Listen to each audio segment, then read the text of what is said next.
This is the first Show Us Your Project Ham Nation video. Many of our viewers have sent in projects. This is Randy, K7AGE. We have a lot to show you tonight.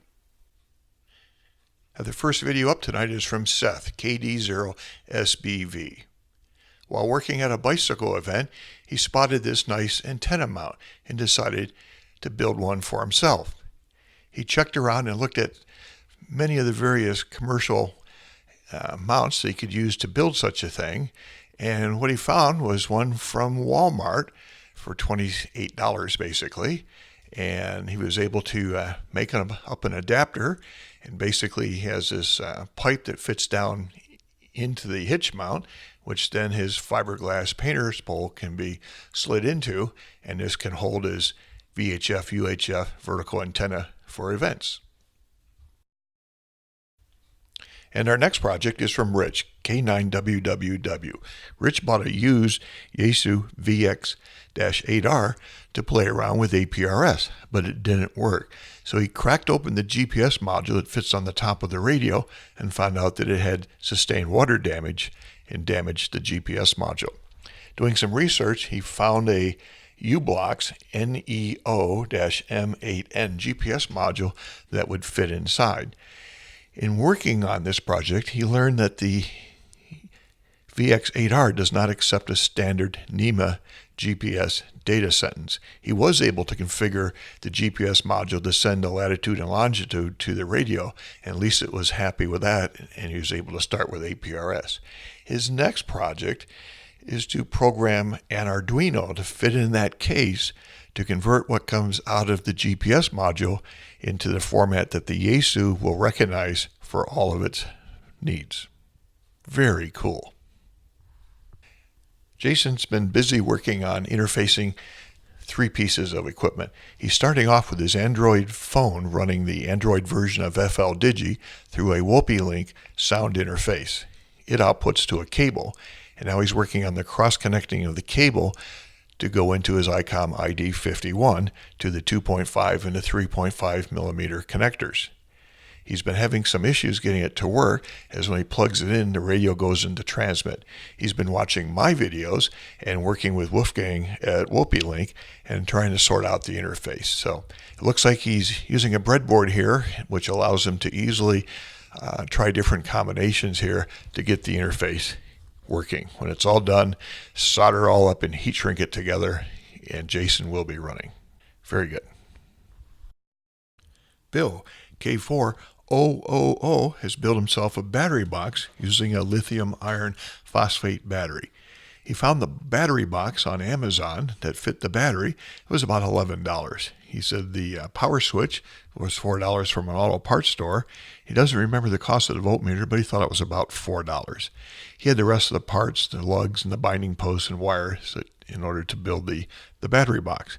He says working with the plastic was easy, it drills easy, and you can use an X-Acto knife to cut out the rectangular hole. A few of his club members have also duplicated his battery box project, and he wraps it up by saying, "At my age, lighter and smaller is better." Nice battery box, Bill. Bruce, KC1FSZ, has sent in photos of three projects that he's been working on. This first is a direct conversion receiver that he's built, and just by looking at the picture I can see a few things. There's a digital display for frequency on the front, which means there's probably like an Arduino feeding an SI5351 VFO oscillator chip. I can see four crystals for a crystal filter, and looks like it's built using Manhattan style technique, which is little square pieces of printed circuit board material mounted on top of the main board to give you isolation and a place to use as a solder pad. So Bruce is certainly a die-hard homebrew builder. His second project here is a digital mode transmitter. So this is a QRP RTTY/Whisper transmitter. So there's a little processor board there, the little blue board on the green board. Generates the signals. It feeds over to the QRP transmitter. I can see a few discrete parts stuck up in the air and a bunch of toroids for the output bandpass filter. And the third project is a single conversion superhet transceiver for 40 meters. And again, this is a very complex homebrew project. Again, you can see a display on the front left there, which means another Arduino and a synthesizer chip, and a board full of parts there across the back. A very complex homebrew project. And Bruce says these are all built on pine board. Nice projects, Bruce. Great work. Thanks for sharing. And we have another battery build project here from Bob, K8EIO. Inside here, he's got 2 lithium 4.6 amp hour batteries in this $6 plastic ammo can.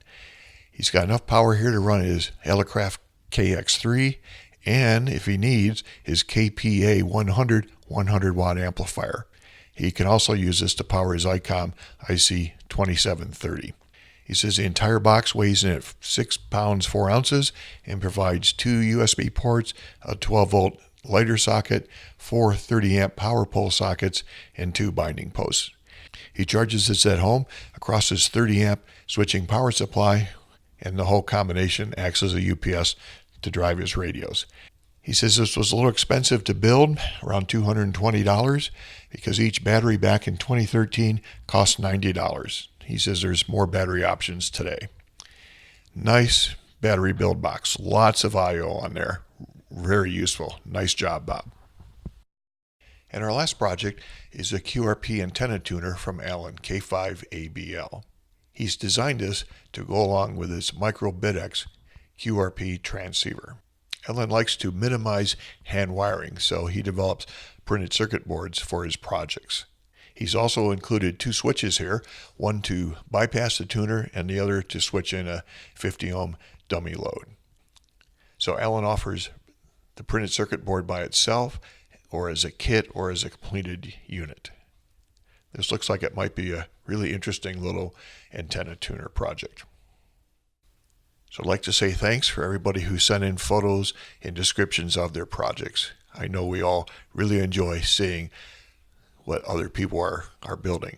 So if there's something that you're building, something that's on your bench, something that you're putting together, and you'd like to show it to the Ham Nation viewers, send some pictures and a description to me, Randy, K7AGE, at K7AGE@outlook.com. That's K7AGE@outlook.com. We'll see you next time. Thanks for watching.